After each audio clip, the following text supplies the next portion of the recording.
Bienvenidos a este webinar que tiene como título Counseling Grupal, el grupo como espacio de intervención.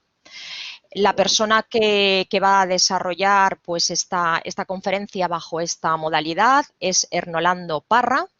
Ernolando es bombero de la Comunidad de Madrid, profesor externo del Centro de Humanización de la Salud, presidente de la Asociación Psicología Comprometida. Él es licenciado en Psicología por la UNED y entre sus estudios de posgrado pues destacamos los estudios de intervención psicosocial en situaciones de crisis, emergencias y catástrofes, máster en asesores personales especialistas en counseling, curso de emociones positivas, es experto en duelo, es máster en investigación en psicología y respecto a la docencia es profesor del máster en duelo, experto en intervención psicosocial en situaciones de crisis, emergencias y catástrofes, profesor del máster de counseling de la Universidad Ramon Llull de Barcelona y del Centro de Humanización de la Salud y, por supuesto, profesor nuestro de la Universidad Católica del máster que tenemos online en relación de ayuda y counseling.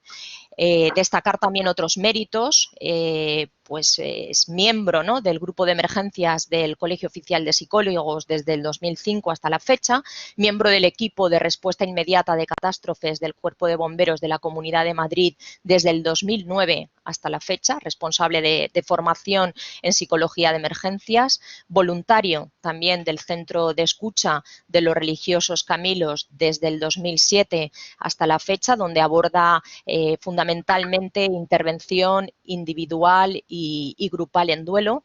Y vuelvo a destacar que es profesor nuestro del máster online de relación de ayuda y counseling de la Universidad Católica de Valencia y del Centro de Humanizar de la Salud. Bien, pues vamos a comenzar este webinar. Habrá una primera parte de intervención y posteriormente, como tenéis ahí en las normas de funcionamiento, pasaremos al turno de preguntas que podéis realizar a través del chat. Iremos moderándolas y el conferenciante pues irá dando respuesta a aquellas cuestiones. Así que nada, Ernolando, tienes la palabra cuando quieras, adelante y te agradecemos que estés presente y que además hagas un abordaje de una temática tan interesante como es el counseling grupal. Muy bien, pues muchas gracias por la invitación y el recibimiento. Y nada, y me gustaría sobre todo con el objetivo con el que me planteaba esta conferencia, este diálogo, sería con el objetivo de transmitir entusiasmo por la intervención en grupo y entusiasmo por formarse lo suficiente como para poder intervenir en grupo. Yo creo que el grupo es un espacio privilegiado. Yo creo que esa capacidad que en determinados contextos el grupo aporta de generar aprendizaje, de generar dados, de generar identidad, de generar seguridad, de generar la sensación de recibir apoyo social, me parece que es inigualable. Luego veremos los requisitos que se necesitan, un poco de funcionamiento, pero me parece que es una cosa, me parece como recurso, es un recurso grandioso. Y nada, pues bueno, pues vamos a detallarlo un poquito, a ver si consigo ese objetivo.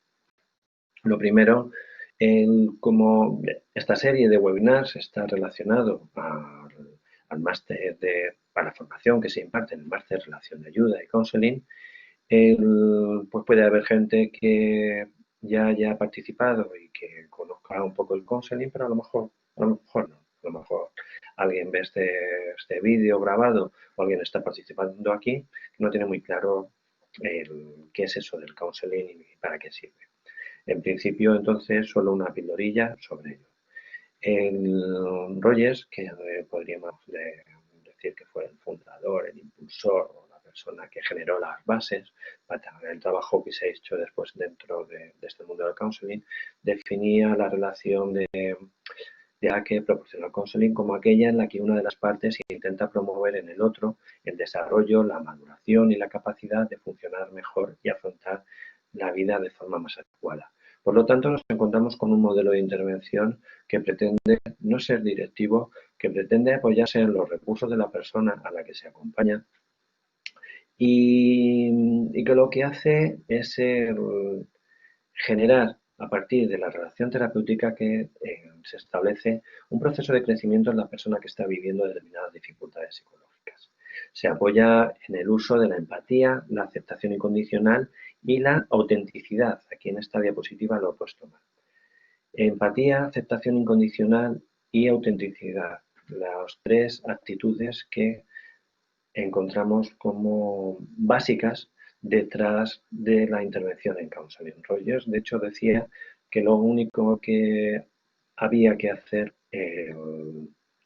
para ayudar a una persona en su proceso terapéutico era el ejercicio de esas tres actitudes. En el máster se aprende que además de esas actitudes hay formas para desarrollarlas, que son herramientas, que son recursos que nosotros guardamos en nuestra caja de herramientas para poder convertir en acción esas actitudes básicas, ansiedad rogeriana, bueno, como se le pueda llamar.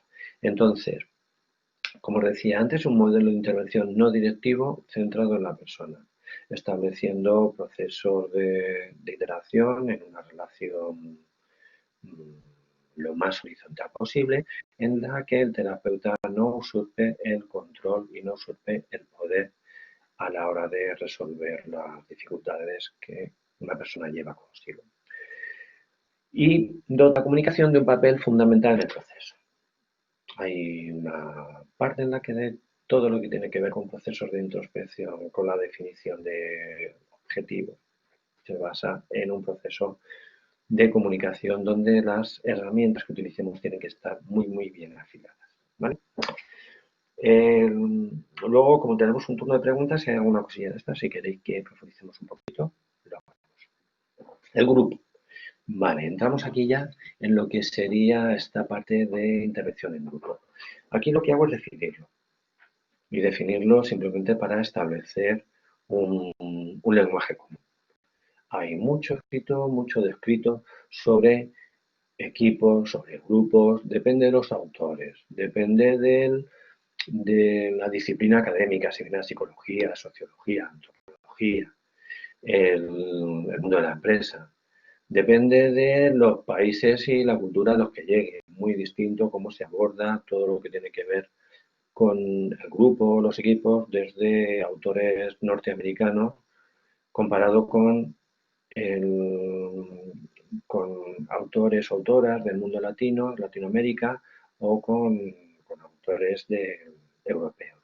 Entonces, pues bueno, hay unas terminologías distintas, hay unas descripciones distintas, se alude a procesos internos distintos y simplemente lo que yo hago y lo que transmito en el máster es el trabajar sobre un consenso que nos permita saber de qué es de lo que estamos hablando, ¿vale?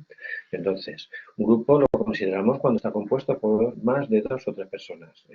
Yo entendería que son 3 personas, lo que facilitaría la identificación como grupo, pero hay autores que defienden que procesos de los que se dan en un grupo ya se dan en una diada, en las relaciones que se establecen entre 2 personas. Comparten contenidos y sentimientos grupales. Hay esa sensación de estar vinculado a los otros, que tenemos algo común. Ese algo en común, claramente, tiene que ver con un objetivo conocido y aceptado. Para que el grupo podamos considerarle como tal y podamos reconocer determinados procesos dentro de su dinámica de funcionamiento. Para que se necesita que haya una interacción entre sí, la interacción es la unidad básica. Para establecer o para identificar o analizar el funcionamiento de un grupo, tiene una permanencia temporal medible, que es algo que no tenemos que perder en cuenta, cuando empieza, cómo va evolucionando y cuando probablemente un grupo termine un día. Y tiene un carácter dinámico. Si cada persona a nivel individual tenemos que considerarnos entidades en constante cambio y constante movimiento. En un grupo eso se multiplica por 1000, eso está, ¿vale? Entonces, bueno, tenemos aquí esto en cuanto al grupo. A mí me gusta diferenciarlo a nivel semántico del agregado. El agregado es un colectivo, un número de personas que están juntos, pueden estar compitiendo un determinado, como pueden estar eh, formando parte de un espacio físico o en contacto, unas ciertas interacciones, pero si no hay unos contenidos y unos sentimientos grupales, si no hay un objetivo conocido y aceptado, si no hay una facilitación de esa interacción, no llegamos a considerarlo como grupo. Y os pongo un ejemplo. Los participantes en esta videoconferencia. Si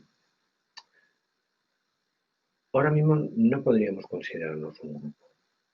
No podríamos considerarnos un grupo porque no tenemos una interacción entre nosotros, de momento. No tenemos quizás no estamos conectados en lo más fácil, es que no tengamos unos objetivos comunes.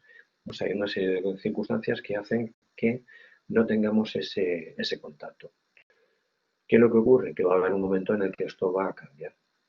Va a cambiar y vamos a tener un momento en el que se pueden hacer preguntas, en el que podamos establecer procesos de relación.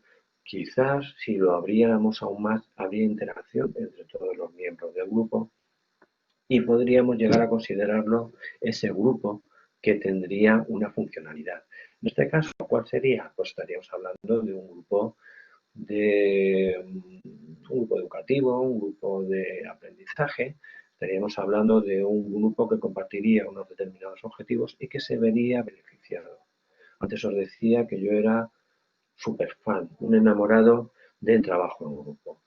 En un aula, si nosotros somos capaces, la persona que dinamiza el grupo es capaz de poner todos los potenciales en relación, y entonces estaremos generando todo ese poder del grupo, un poder multiplicativo, que es para mí muy importante. Nosotros hacemos una lluvia de ideas, hacemos preguntas aquí, lo que vamos a tener solo es una capacidad aditiva. Estamos separados, estamos trabajando de forma individual, vamos sumando.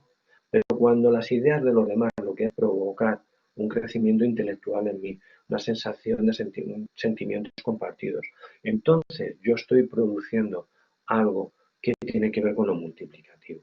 Y el grupo cobra todo su potencial, todo su sentido a la hora de crecer. Y nada, me estoy enrollando, ya me estoy viniendo arriba. Vale, venga, entonces, beneficios del grupo. Cuando hacemos una intervención del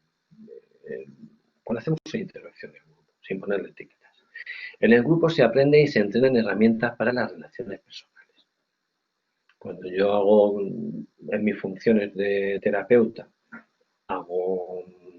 intento el que facilitar a una persona que haga ese aprendizaje en cuanto a relaciones personales, el efecto va a ser siempre mucho más limitado de lo que va a aprender o de lo que va a entrenar, lo que va a practicar en un proceso de grupo.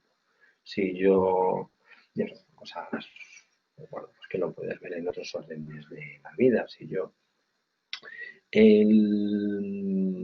estoy practicando para jugar al tenis, yo puedo practicar determinados toques, puedo trabajar con una máquina, puedo hacer determinados aprendizajes, pero realmente lo que me va a producir un mayor grado de aprendizaje es todo lo que yo vaya a entrenar con otra persona o lo que pueda entrenar con otras personas con determinados ejercicios. Entonces, bueno, eso está ahí.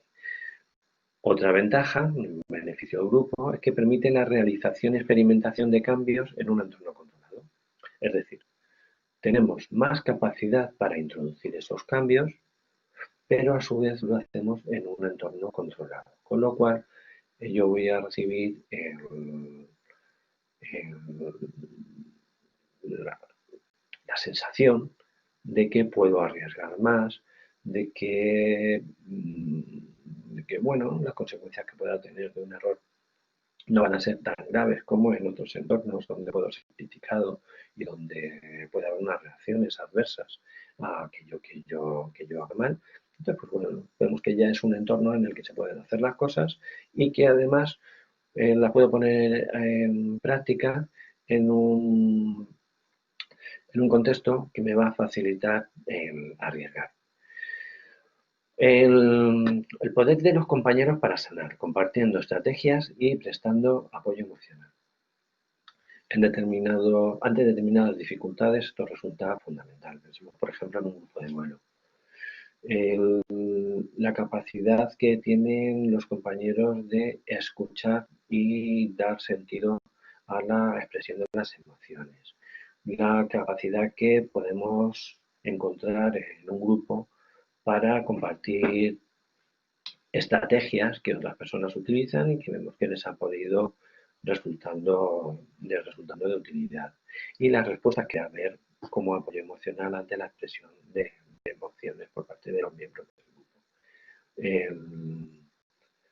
Realmente hay situaciones, como este ejemplo que os he puesto, en el que el grupo de duelo lo que hace es construir un modelo de relación ante la inexistencia o la ineficacia de determinados grupos primarios. Probablemente una persona en duelo, probablemente no, con toda certeza, una persona en duelo necesita de un apoyo que en la mayoría de las ocasiones le va a dar el grupo primario, que le va a facilitar la acogida de las emociones como respuesta a la pérdida y que le va a facilitar herramientas para poder seguir avanzando y reincorporarse a la vida lo más normalizada posible. En nuestro caso, cuando el grupo primario no existe o cuando el grupo primario falla por las razones que sean, aparecen los grupos cubriendo este tipo de respuestas. Por otro lado, el grupo rompe la soledad, facilita la percepción de apoyo social. Es muy importante el apoyo social percibido y el grupo lo facilita.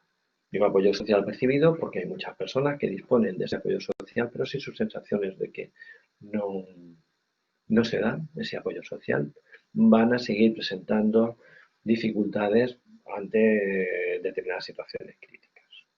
Y bueno, pues el grupo lo que hace es que sea esa sensación de apoyo sea absolutamente inescapable. Está participando en un grupo, te integra, hay un proceso de interrelación. La consecuencia inmediata es la percepción del apoyo social. Posibilita la expresión y el trabajo de aspectos no resueltos en el grupo primario, la familia, lo ya he mencionado. Se facilita la incorporación del altruismo en uno mismo mediante la ayuda a los demás. Está comprobado el papel salutogénico del altruismo. El trabajo en grupo facilita que lo ejerzas, establece relaciones solidarias y de apoyo hacia otros miembros del grupo y con esto conseguimos el sanarnos nosotros también cuando estamos participando en ello. Cosas que hay que tener en cuenta y que implican en algunos casos una cierta dificultad. Y es que el grupo tiene su propia personalidad. El grupo es como un organismo vivo. Al grupo tenemos que verlo como algo que tiene vida propia, que tiene que participa de procesos emocionales, que en determinados momentos tiene determinadas competencias de capacidad de análisis, competencias de abstracción, competencias para desarrollar determinadas habilidades y darse determinadas lecturas. Entonces, bueno, lo tenemos que tenerlo en cuenta porque eso implica dificultades, ¿vale? Tenemos que tener ahí un doble juego, una doble lectura. En muchos grupos que tienen un carácter terapéutica desde distintas escuelas ya contemplan la posibilidad de que haya dos facilitadores o dos terapeutas con diferentes roles, según quien los plantea. Porque hay muchos aspectos a tener en cuenta, nivel de exigencia especial en determinados momentos.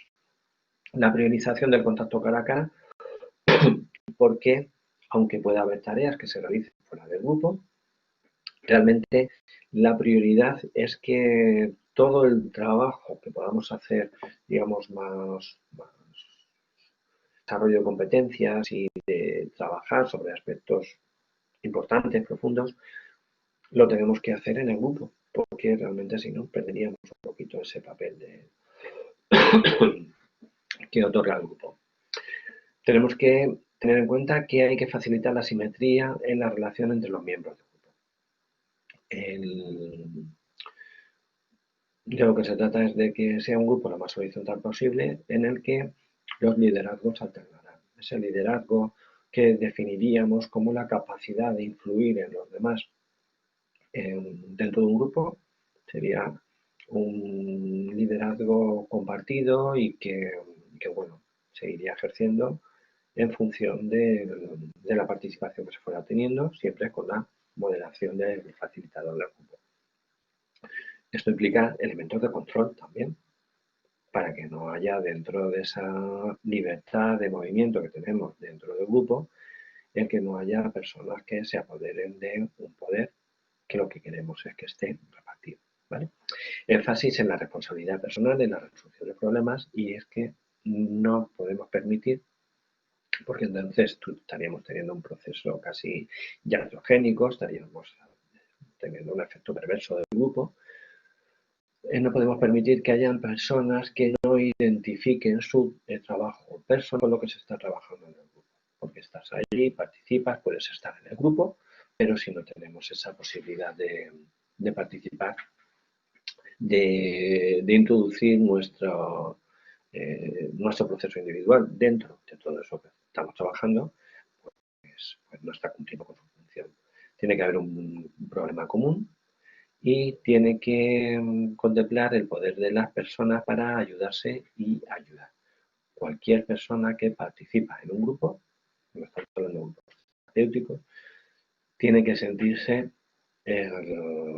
competente para ayudar a los demás y tiene que percibir cómo su intervención y su participación ayuda a las otras personas. También yo lo considero dentro de un grupo educativo, por ejemplo, que tenemos que conseguir que las personas que están participando en una clase, en una sesión, sientan, perciban que tienen la capacidad de aportar desde su experiencia, sus conocimientos, lo que haya. ¿Vale? El counselor, funciones del counselor, diríamos que delimita y define los temas de trabajo y recoge las necesidades de los participantes. El counselor es el director de orquesta, es el que a través de la moderación tiene que encontrar, es el responsable de sacar el máximo rendimiento posible al trabajo del grupo. El tratar que las relaciones sean lo más horizontales posibles y encontrar espacios de simetría, incluso dentro de un grupo, no exime a la persona que está facilitando el trabajo el esconderse. No, es que el grupo no funciona. No, tenemos que estar ahí, tenemos que dar la cara. Fomenta que los miembros del grupo ofrezcan estrategias de afrontamiento. Ahí está repartiendo juego, funcionando, tratando de que haya, que se recojan las aportaciones, que se validen, que haya procesos de empatía dentro del grupo, que se facilite la escucha activa. Tenemos que saber, tenemos que intentar que funcionen todas esas herramientas que son prácticas desde el counseling que facilitan a las personas el desarrollo personal. Tenemos que facilitar, tenemos que hacer de todos los miembros del grupo, tenemos que hacerles coterapeutas y tenemos que el grupo funcione. Verificar el cumplimiento de las normas y el soporte estructural del grupo. Me he saltado una que propone técnicas de apoyo que faciliten el trabajo como experto en el tema en que se esté trabajando. Ayuda a la toma de conciencia de recursos propios del grupo. Potencia la autonomía en el grupo y fomenta la participación activa, para que todas las personas se sientan dueñas de lo que están haciendo allí. La formación, a ver, lo he dejado aquí en blanco simplemente como un elemento de reflexión. El elemento de reflexión a donde me lleva es, que el gestionar y dinamizar un grupo precisa del desarrollo de competencias. No basta con sentarme delante del grupo, no vale con el ponerme de pie en una clase, no vale con copiar el modelo de funcionamiento que vemos en otros grupos a través de una memoria. Se necesitan competencias específicas. Cuando nosotros utilizamos un rol más directivo, realmente rebajamos mucho el nivel de competencia necesaria. Yo, para estar aquí hablando con vosotras, lo único que necesito es el haberme empollado bien aquello de lo que iba a hablar, el estar seguro de lo que voy a decir y tener unos conocimientos más o menos frescos para poder transmitirlos. Necesito también quizás la comodidad suficiente para poder estar hablando delante de un grupo o ante una pantalla de ordenador sin que tenga un feedback de unas caras que aparecen por aquí. Simplemente eso. Pero si yo quiero poner a funcionar el grupo, necesito bastante más. Necesito primero saber tratar al grupo. Si lo que quiero hacer es una intervención no directiva, centrada en las personas, necesito saber tratar al grupo y a cada una de las personas de acuerdo al modelo de intervención que yo quiero hacer. Debo estar formado y entrenado para poder hacer que esto funcione. Lo tengo que manejar con soltura, porque hay determinadas circunstancias que no son previsibles dentro de un grupo y tenemos que saber intervenir ante determinados bloqueos. Tenemos que fomentar procesos de liderazgo. Necesitamos procesos que se visibilicen, los procesos de apoyo. Necesitamos que las personas se sientan y vean reconocidas dentro de un grupo. Y todo esto se hace sabiendo mucho de counseling o teniendo las herramientas bien entrenadas, bien afiladas y siendo capaces después de poder ponerlo en marcha en un grupo. Por lo tanto, aquí en este momento lo que insistiría sería en transmitir esa necesidad de que no son cosas imposibles, pero necesitamos formarnos para poder hacerlo. Por supuesto, como casi cualquier proceso, buscar los procesos de supervisión que nos acompañen. La supervisión nos manejamos muy bien con ello a nivel terminológico, porque luego tampoco se hace tanto en términos de procesos de intervención terapéutica, y lo podemos llamar de otra manera, de reuniones de equipo, el compartir, seminarios, cosas donde en determinados grupos profesionales se pueda trabajar también esa tarea de autoapoyo por parte de los profesionales que están ejerciendo determinadas funciones que tienen que ver con relación de ayuda, ¿vale? ¿Y qué más? Los tipos de grupos donde podemos hacer esto. Hemos hablado de las ventajas del grupo, los beneficios, las funciones del counselor. Y aquí abrimos aquí un melón que tiene que ver con las distintas aplicaciones. Bueno, esta es una clasificación bien sacado de textos, que podría ser otra, pero nos da un poco una idea, nos sirve para hacernos una idea de cómo puede funcionar, de dónde podemos aplicarlo. Por un lado, los procesos educativos y formativos. Separando un poco, educativos aquí quizás tiene que ver con ese desarrollo de acompañamiento, ese acompañamiento que tenemos que hacer a personas, a personitas que van creciendo y que se van formando y que necesitan de ese acompañamiento. Y los formativos pues estarían un poco más dirigidos a procesos donde lo que buscamos es un producto en forma de conocimiento o en forma de entrenamiento. En ambos casos, tanto cuando lo que trabajamos es sobre los procesos, como se trataría en los grupos educativos, o trabajamos sobre objetivos, como podrían de objetivo la producción, objetivos formales, digamos. En ambos casos, todo lo que podamos utilizar desde el counseling en grupo va a facilitar que obtengamos el máximo rendimiento posible del grupo y el máximo rendimiento posible de cada una de las personas en el grupo. ¿Sí? Somos capaces de utilizar esas herramientas de las que os he hablado.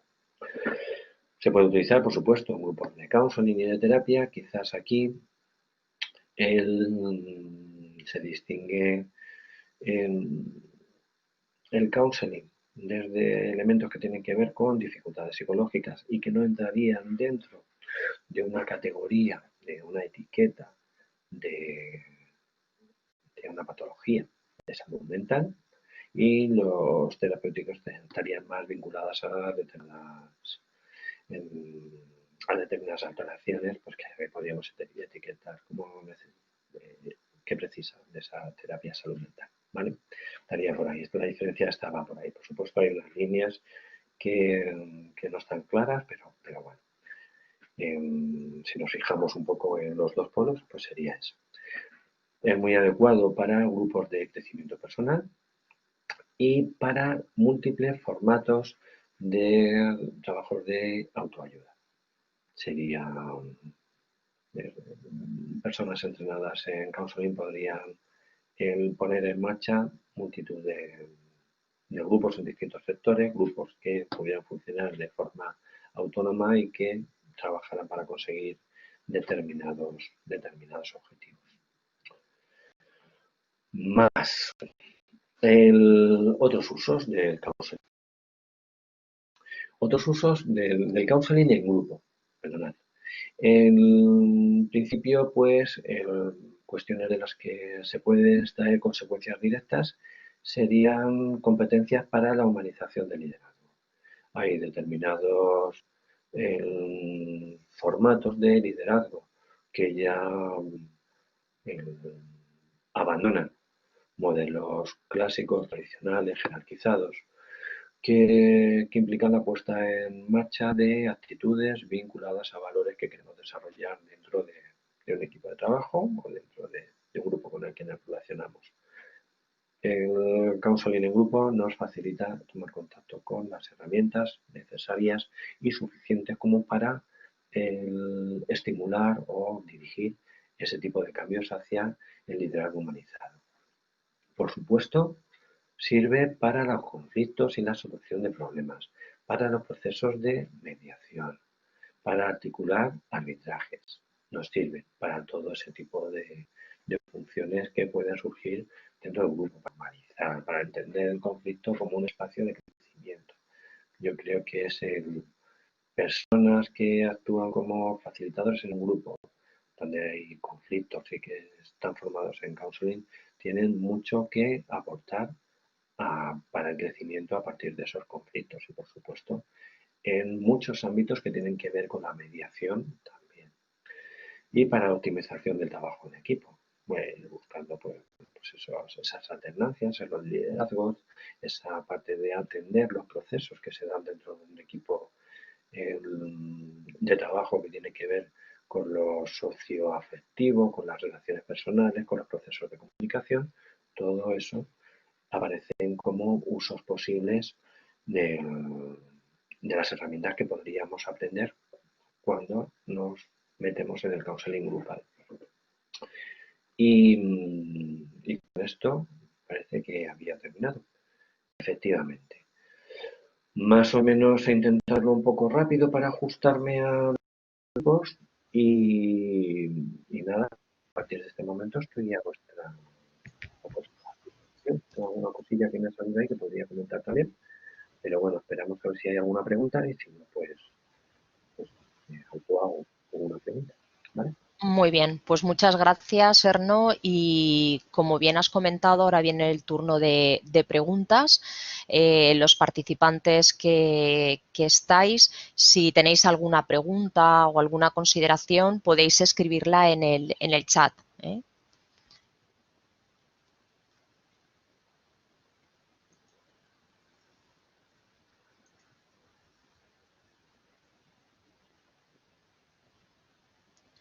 Vale, a lo mejor mientras vais pensando o vais reelaborando, si os parece, comienzo yo con una pregunta, ¿de acuerdo? Y nada, lo primero, darte las gracias, Hernolando, pues por este webinar, ¿no? tan interesante y que además es algo que tocamos directamente en el máster, ¿no?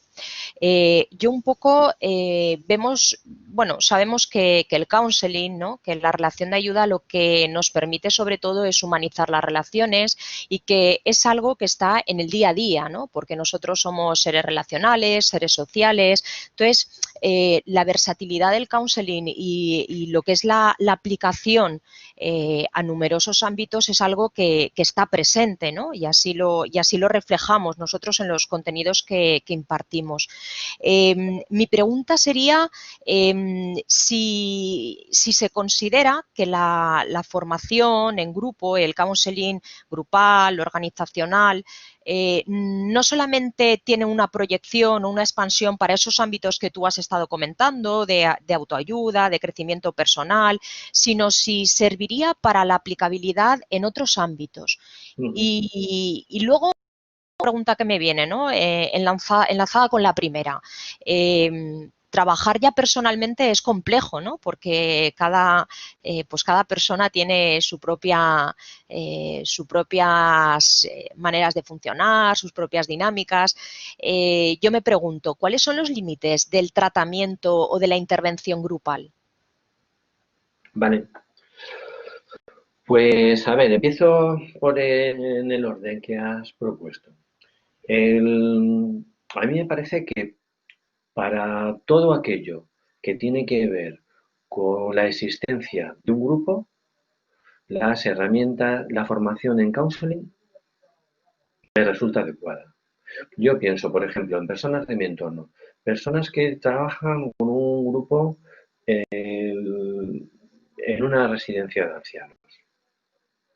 El introducir determinados elementos en los que aprendemos competencias relacionales que luego además lo introducimos como método para trabajar con otras personas, para salir un poco del equipo de trabajo. El equipo de trabajo adquiere competencias, adquieren el poder, el,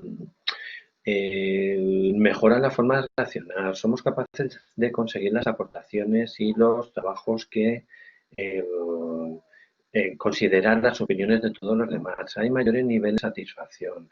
Se trabaja desde la autonomía. Yo creo que un trabajo de ese tipo, por ejemplo, pues sería muy útil, muy interesante siempre que haya unas funciones de coordinación. Yo creo que hay una necesidad y hay cambios que se están dando desde otros modelos de liderazgo que aportan este tipo de cosas para multitud de situaciones. El trabajo dentro de la empresa me parece fundamental, el que se pueda introducir estos nuevos procesos de liderazgo. Nos pregunta Cristina además para qué tipos de casos más concretos se podría realizar este tipo de ayuda. No sé si lo he entendido bien, pero bueno, yo pongo ejemplos concretos. Mi hijo pequeño es entrenador de un equipo de fútbol. Si mi hijo en su papel de entrenador fuera capaz de introducir elementos que tienen que ver con la cohesión grupal para la gestión y para la implicación de las personas que están participando ahí, que fueran capaces de sentir de empatía entre ellos, que las normas fueran una construcción colaborativa en la que con la que se sientan implicados y comprometidos, en la que vean que hay procesos de desindividualización que implican la necesidad de que el grupo crezca y adquiera competencias. Pues sería muy interesante la posibilidad de poder hacerlo. En el máster este año hemos tenido dentro de los grupos con los que hemos trabajado, o sea, dentro de la formación con la que venían las compañeras y los compañeros que han participado como alumnos, había muchas personas que venían de entornos educativos. Todo lo que se puede hacer en el entorno educativo, trabajando en una clase, trabajando en actividades de ocio y de tiempo libre, aporta la posibilidad de que eso se implique. Hemos tenido también alumnos que proceden del mundo religioso, donde el counseling en grupo tiene una capacidad de aportación a través de la acción pastoral, implicando a los grupos como un elemento de desarrollo, que es brutal. Cosas que tienen que ver con autoapoyo pues, yo he trabajado con autoapoyo directamente, trabajando yo con grupos de alcohólicos, grupos de drogodependientes, familiares de drogodependientes, colectivos vecinales que han estado trabajando para solucionar determinadas dificultades, con grupos que tienen que afrontar una patología común o que tienen que trabajar sobre la posibilidad de trabajar con sus hijos, por ejemplo, o asociaciones, grupos de padres diabéticos, de niños diabéticos. En fin, son infinitas. Incluso pensad, por ejemplo, el trabajo que se puede hacer en un grupo que trabaje en marketing. En un grupo que trabaje en marketing o conseguimos las herramientas suficientes para que el grupo tenga una relación, un proceso de interacción que sea multiplicativo, nos estamos fundiendo un altísimo porcentaje de la capacidad que tiene para crear. Conseguimos que eso funcione o ese grupo está infrautilizado. Y entonces, bueno, no sé si esto te sirve, Cristina, pero bueno, se me ocurre esta parte que está ahí. Vale, gracias. Y el otro que me planteas era lo de los límites. Vale. Y los límites me lo planteo en dos sentidos. Uno, límites para participar en un grupo donde la participación es voluntaria y además es aconsejada. Un proceso terapéutico, un grupo de blog. Tenemos que tener determinadas circunstancias a tener en cuenta. Una, por ejemplo, rasgos de personalidad, que la persona sea más o menos competente para relacionarse con los demás. Hay personas que tienen graves dificultades. Otra, la confianza en el trabajo en grupo. Que una persona que es tan escéptica como que para ir a disgusto o dudar de la eficacia que puede obtener del grupo, pues eso no podría funcionar. Otro sería, por ejemplo, el que alguien no estuviera muy identificado con los objetivos del grupo. Pensar, por ejemplo, en un grupo de duelo, podríamos hacer un filtraje y nos puede aparecer alguna persona que lo que tiene es un problema de soledad, aunque haya tenido un proceso, una pérdida importante en los años anteriores. Pues bueno, tenemos que ajustar un poco esos objetivos para este tipo de personas, es más adecuado el trabajo individual ajustado a su perfil y a sus circunstancias de lo que podría ser un trabajo en grupo. Por otro lado, tampoco yo he dicho antes, hablaba del trabajo, priorizar el trabajo cara a cara, hay determinado tipo de cosas donde vamos a priorizar el trabajo, pero no todo se va a conseguir en el grupo.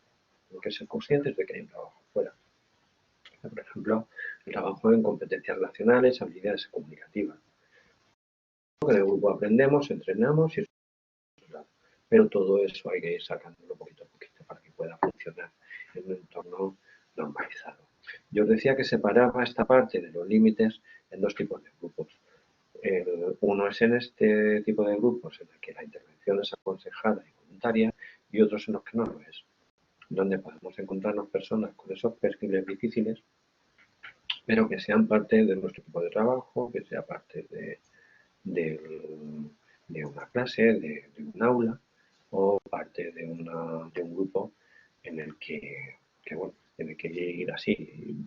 Si nosotros tenemos un recurso como apoyo para personas que necesitan de esa socialización, pues, por ejemplo, personas con discapacidades intelectuales a los que les cuesta relacionarse en grupo, pero que el grupo es parte de su entrenamiento. En estos casos, lo que tendríamos que hacer es un acompañamiento, reconocer eso que está pasando, saber leerlo, y hacer un acompañamiento un poco individualizado que facilite a la persona integrarse y participar en el grupo sin ser rechazado y sin rechazar al grupo y que pueda sacar los máximos rendimientos posibles. Esto se me ocurre en cuanto a las limitaciones. Muy bien, gracias, Erno. ¿Alguna pregunta más? yo tengo una autopregunta, porque era una cosa que antes se me ha cruzado y he dicho, bueno, pues lo hago luego para el final. Es con el tema del funcionamiento online. Cómo realmente ahora que nos han cambiado la vida, no sé, nos ha puesto un poquito de revés, el, que eso no tendría que hacer, yo sé que se está haciendo y se está trabajando y hay formatos de trabajo en equipo, del funcionamiento de grupos. Hemos que estar utilizando distintas plataformas para poder seguir facilitando esos procesos. Y yo creo que a pesar de que se esté haciendo, lo que yo haría una llamada de atención para recordar que hay mucho potencial por desarrollar de ese trabajo que se puede hacer de, de forma online, de forma virtual. Y que no lo perdamos de vista. Ofrece muchas posibilidades, tenemos que ser creativos para poder utilizarlo y no deberíamos pensar que por el hecho de que en las pantallas lo veamos ahí a todas las personas en un rectángulo ahí con sus caritas, no tenemos por qué despreciar la capacidad que tienen de influirse los unos en los otros y de hacer un trabajo productivo dentro de ese grupo si sabemos cómo hacerlo y si prestamos la atención suficiente. Muy bien, pues nada, te damos las gracias, Erno, por este tiempo, por esta conferencia, ¿no?, tan interesante. Estáis todos invitados a seguir profundizando, ¿no?, en lo que es el counseling organizacional, el trabajo en equipo, el counseling grupal, a través del máster universitario de relación de ayuda y de counseling que impartimos de manera online en la Universidad Católica de Valencia, donde no solamente abordamos estos ámbitos, sino que también enseñamos, ¿no?, herramientas y actitudes para acompañar en este proceso relacional que tiene como fin pues humanizar, ¿no?, nuestro entorno y humanizar nuestras relaciones interpersonales. Así que por nuestra parte nada más, agradecerte nuevamente el tiempo y la ponencia que nos has dado tan interesante y quedamos emplazados aquellos que queráis a seguir profundizando a través del máster. Muchas gracias a todos. Muchas gracias. Hasta luego.